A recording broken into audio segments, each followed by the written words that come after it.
英語聞き流しリスニング、英語テキストと MP3 ダウンロード、その他の物語は、ホームページからお聞きいただけます。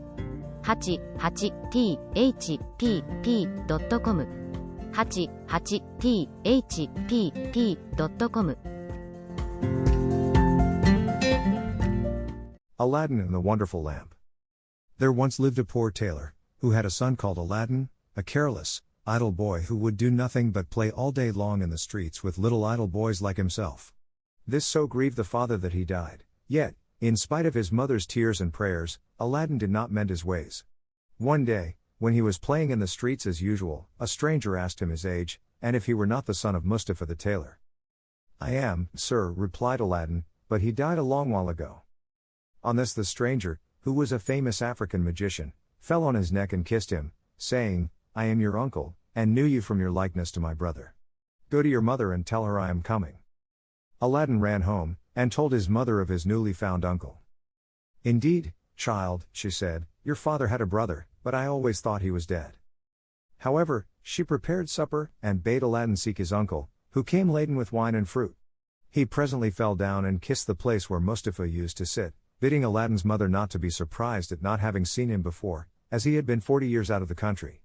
He then turned to Aladdin, and asked him his trade, at which the boy hung his head, while his mother burst into tears.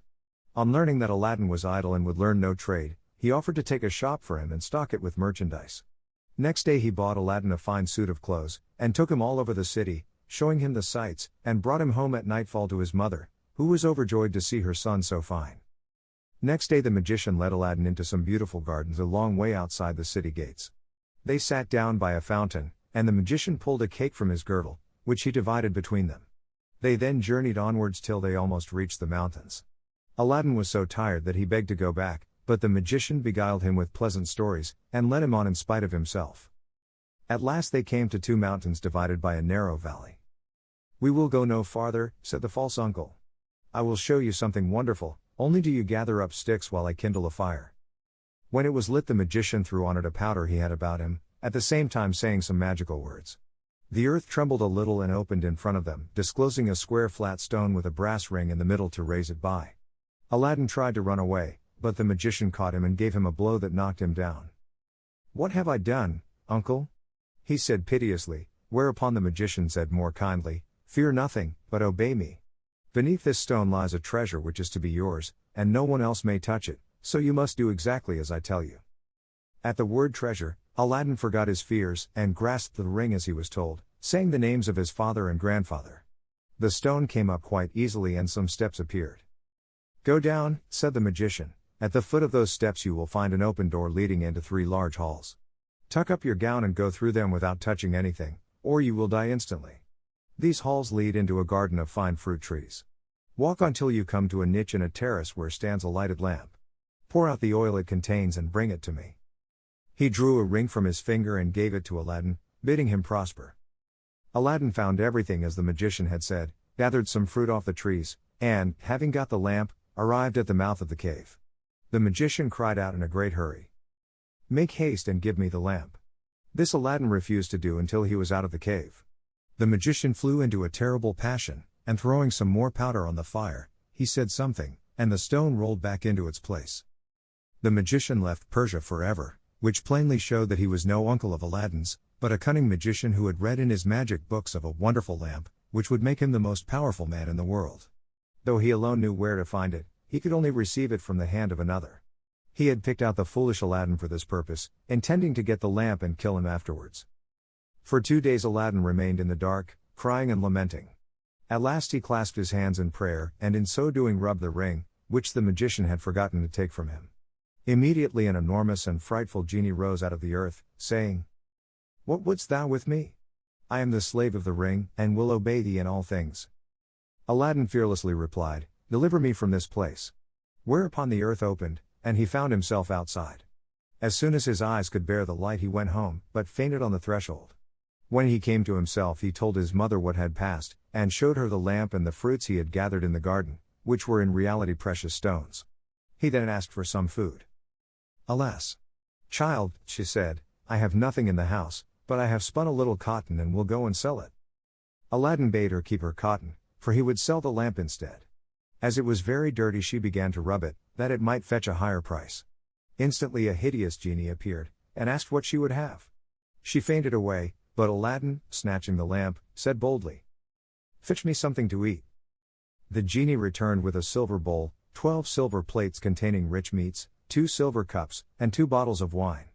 Aladdin's mother, when she came to herself, said, "Whence comes this splendid feast?" "Ask not, but eat," replied Aladdin. So they sat at breakfast till it was dinner time, and Aladdin told his mother about the lamp. She begged him to sell it, and have nothing to do with devils. "No," said Aladdin, "since chance has made us aware of its virtues, we will use it and the ring likewise, which I shall always wear on my finger." When they had eaten all the genie had brought, Aladdin sold one of the silver plates, and so on till none were left. He then had recourse to the genie, who gave him another set of plates, and thus they lived for many years. One day Aladdin heard an order from the Sultan proclaim that everyone was to stay at home and close his shutters while the princess, his daughter, went to and from the bath.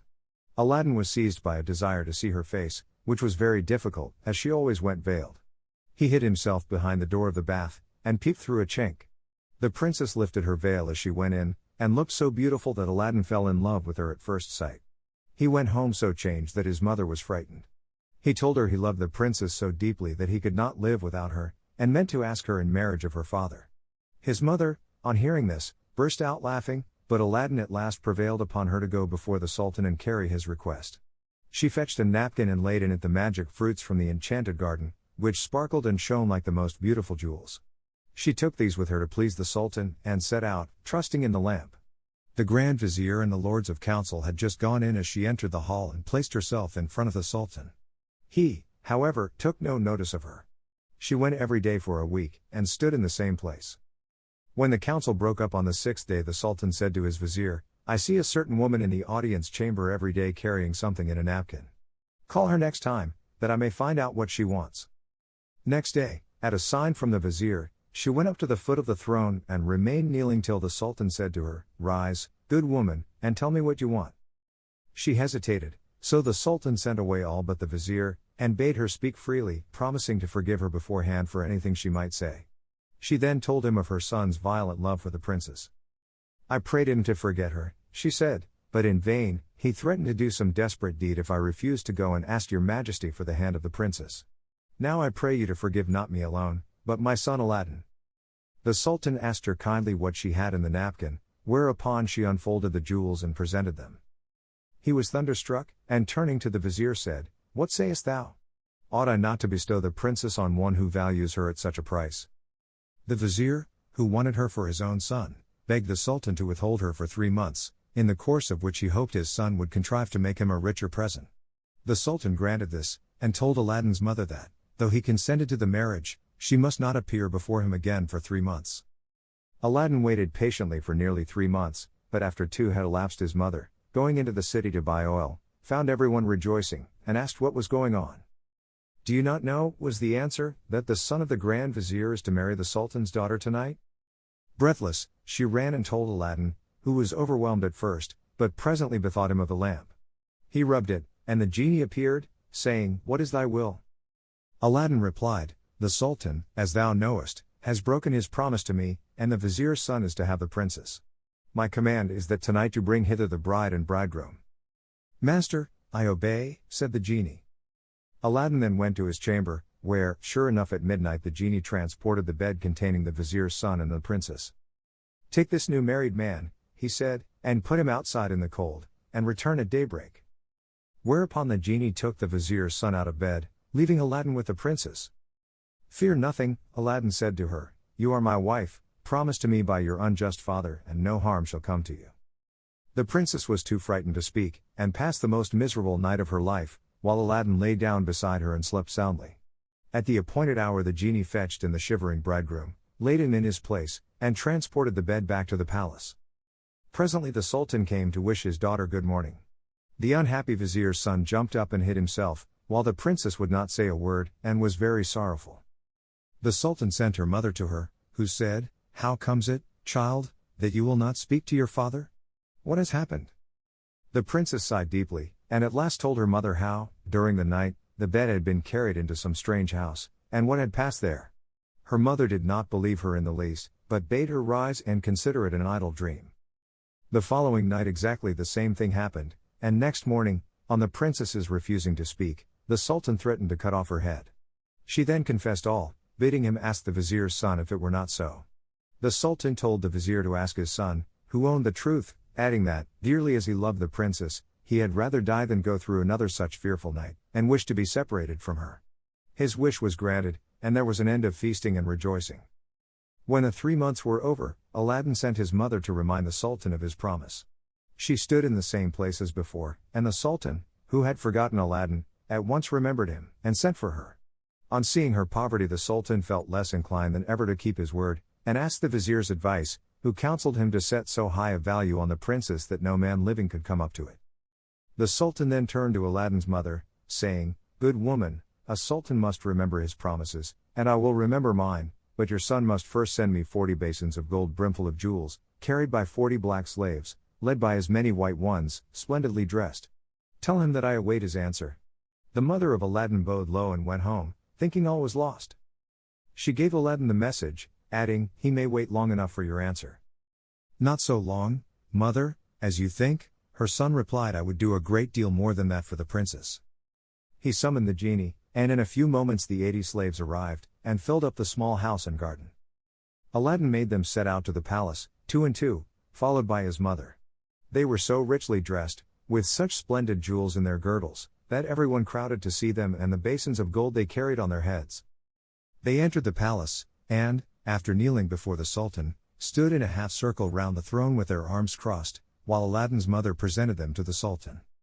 He hesitated no longer, but said, "Good woman, return and tell your son that I wait for him with open arms."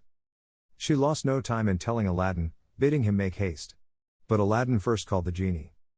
"I want a scented bath," he said, "a richly embroidered habit, a horse surpassing the Sultan's, and 20 slaves to attend me. Besides this, 6 slaves, beautifully dressed, to wait on my mother, and lastly, 10,000 pieces of gold in 10 purses." No sooner said than done. Aladdin mounted his horse and passed through the streets, the slaves strewing gold as they went. Those who had played with him in his childhood knew him not, he had grown so handsome. When the Sultan saw him, he came down from his throne, embraced him, and led him into a hall where a feast was spread, intending to marry him to the princess that very day. But Aladdin refused, saying, "I must build a palace fit for her," and took his leave. Once home, he said to the genie, "Build me a palace of the finest marble, set with jasper, agate, and other precious stones. In the middle you shall build me a large hall with a dome, its 4 walls of massy gold and silver, each side having 6 windows, whose lattices, all except one, which is to be left unfinished, must be set with diamonds and rubies. There must be stables and horses and grooms and slaves, go and see about it."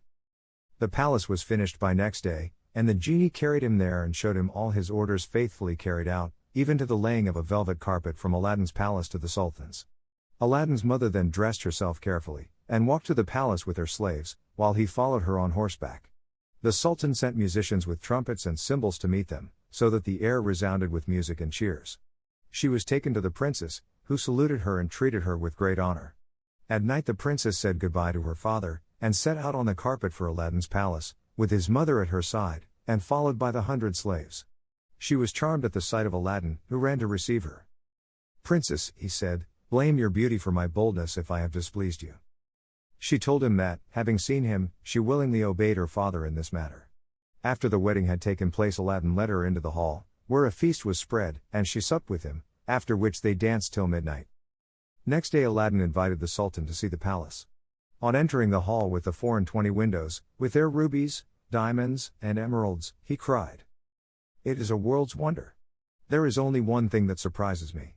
Was it by accident that one window was left unfinished?"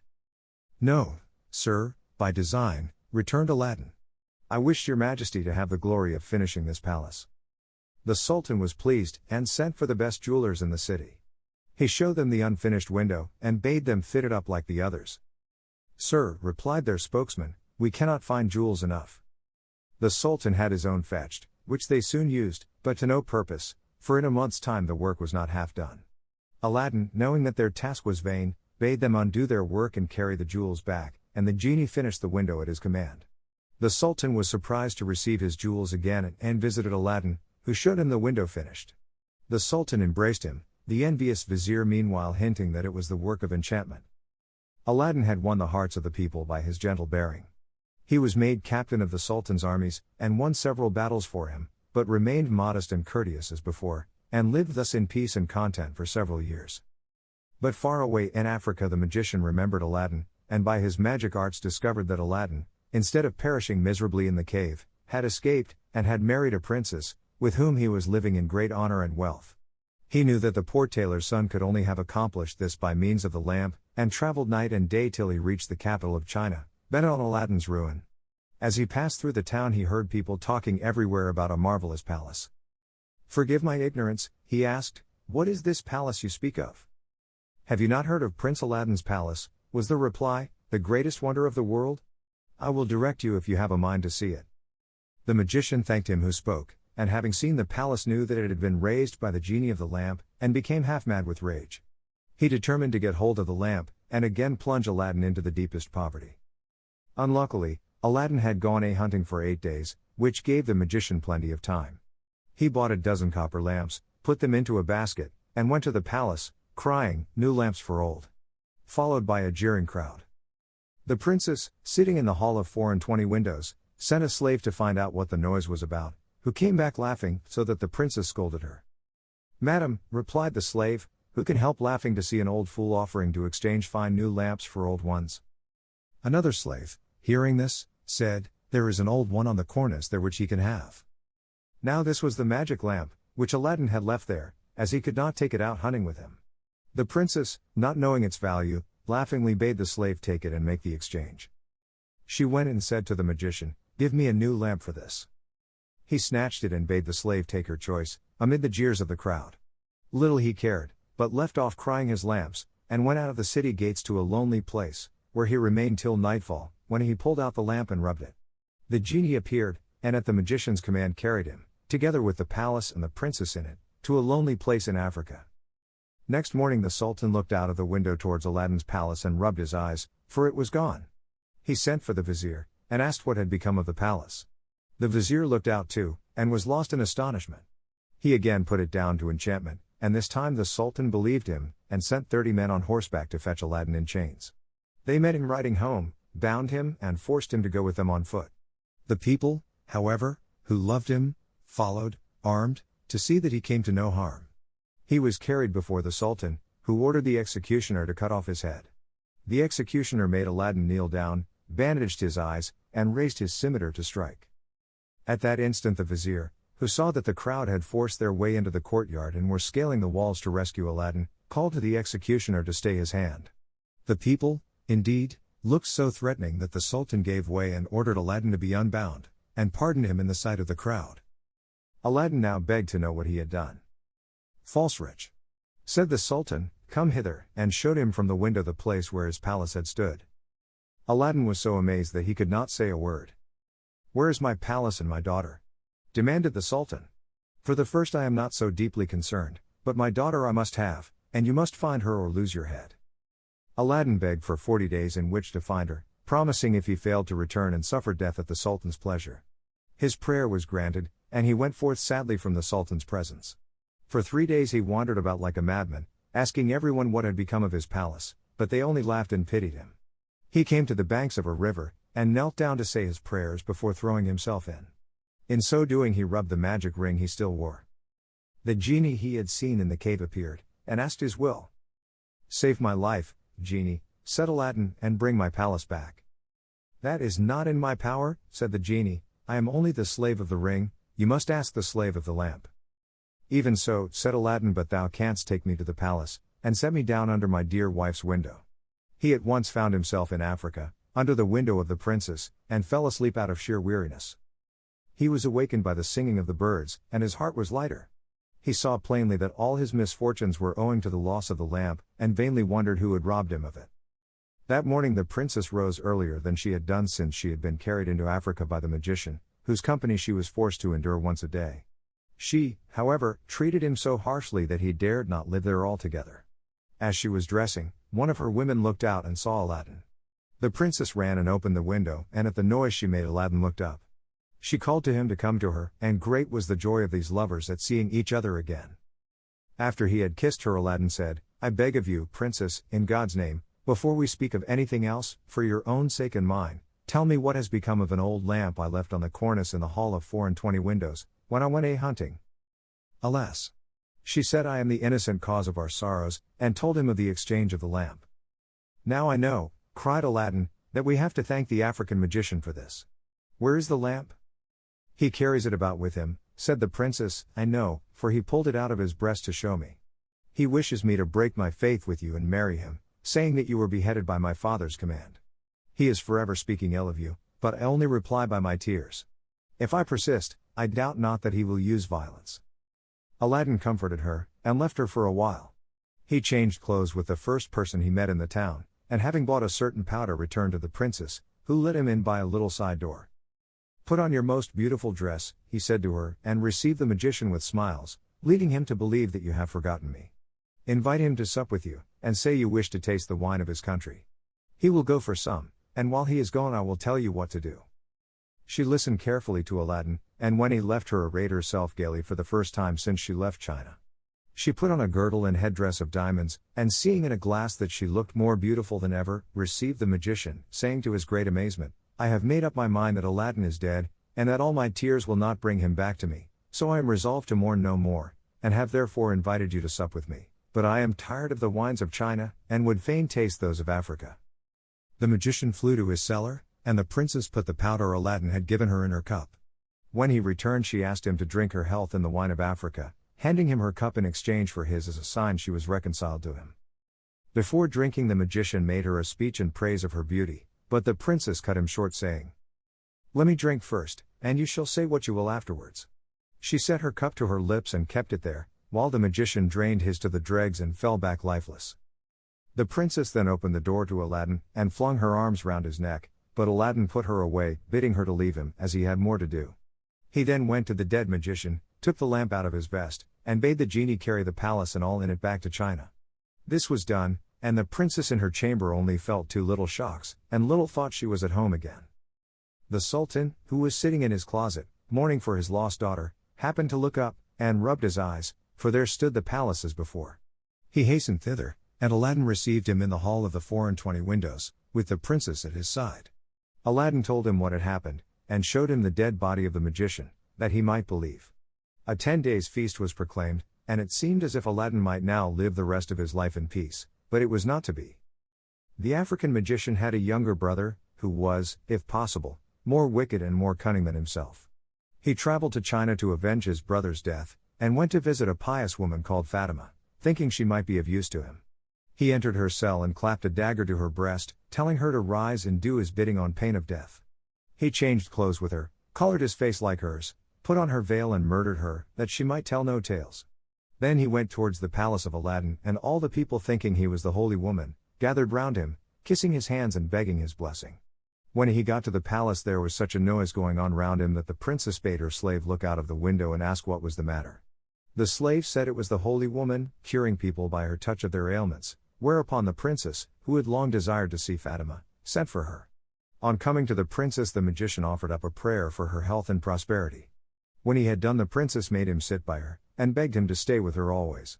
The false Fatima, who wished for nothing better, consented, but kept his veil down for fear of discovery. The princess showed him the hall, and asked him what he thought of it. "It is truly beautiful," said the false Fatima. "In my mind it wants but one thing."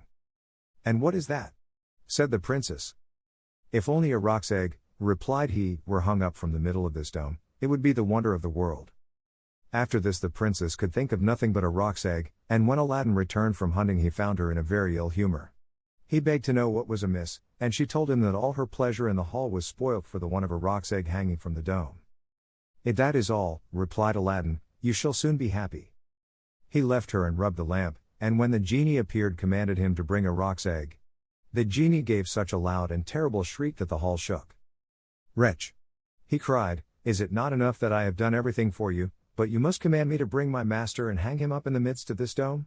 You and your wife and your palace deserve to be burnt to ashes, but this request does not come from you, but from the brother of the African magician whom you destroyed.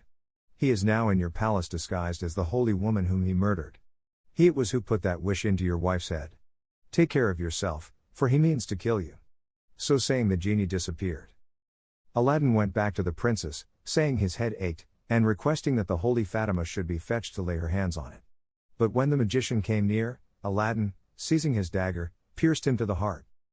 "What have you done?" cried the princess. "You have killed the holy woman."